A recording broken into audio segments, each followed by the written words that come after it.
Convicted felon Donald Trump notching another loss in the courts, this time as a federal judge blocked his administration from deporting more than 350,000 Venezuelan nationals that had temporary protected status, the judge saying that they could be, quote, irreparably injured.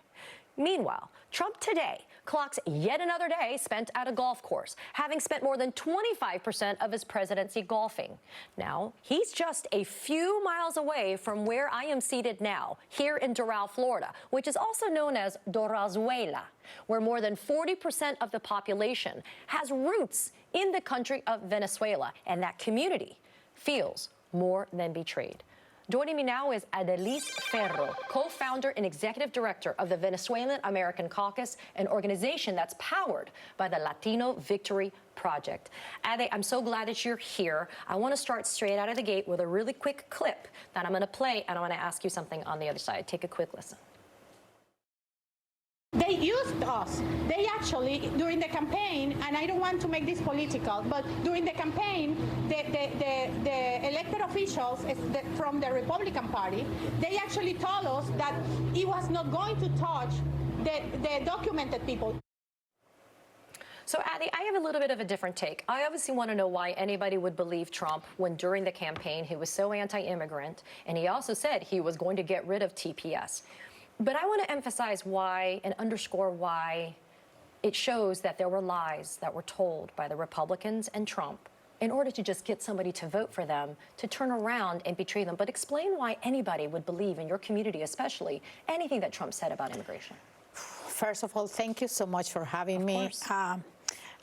It's not my personal case, but I can understand that in my community, we have a PTSD. Because we come from many years of a very brutal dictatorship, and in many ways has been, well, that's the reason we are here. That's the reason because almost 8 million Venezuelans have left the country.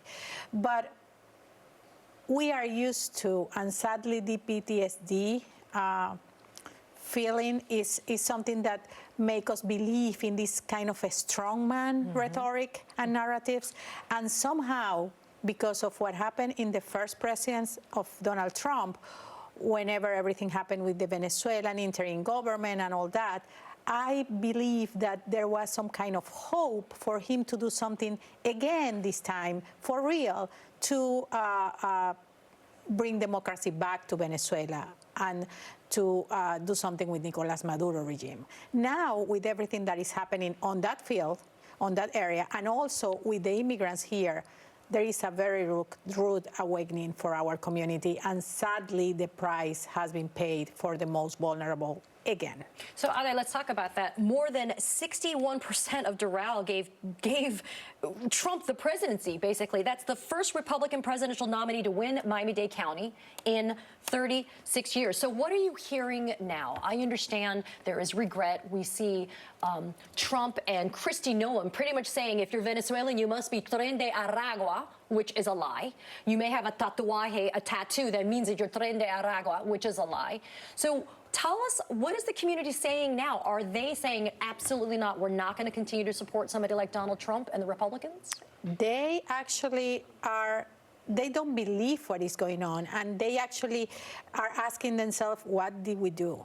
And I have talked to some personal friends that are totally outraged by his decisions and everything that is happening, especially also with Venezuela, back in Venezuela. Sure. And they've more than betrayed at this point. They're really mad. They actually, they said, this is unbelievable what they are doing with us. We are good people. TPS beneficiaries are people with documents. What is going on? Why they want to, why he wants to make them undocumented? So what are they going to do with that anger, though, is my question. I think 2026 is going to be a good year. Ooh. Have you heard that people are not going to support Trump and Republicans because of what's happened? Yes, not only Donald Trump, Republicans, especially here in Florida and some other states. What have you heard from Maria Elvira Salazar, Carlos Jimenez, and Mario Diaz-Balart, the Republican congresspeople? Oh, you mean Congresswoman Maria Elvira Salazar, who said she was the leader of this push for Secretary Noem to extend TPS for Venezuelans, she actually posted publicly on her Twitter account, on her X account. And even though obviously it was not her who did anything, it was Judge Chen from California who ordered DHS and USCIS to put back in place Secretary of Mayorkas' notice that was public on the Federal Register. I am asking publicly now, if you actually wants to help us, ask them publicly, made a statement for them to drop the appeal, the TPS appeal in California that is being introduced while we are speaking, probably. So this is the reality, and we don't believe in them anymore. And I am pretty sure, I have never, but I am pretty sure our community is very much, they know what is going on. They're not going to be used as pawns, as political pawns anymore, because the pain that has been inflicted in our community, Katie, almost 6, 7 of every 10 Venezuelans have TPS. And the other 3 or 4, according to the official data, are either family of those beneficiaries or co-workers or neighbors or friends. So yes, it is affecting us all.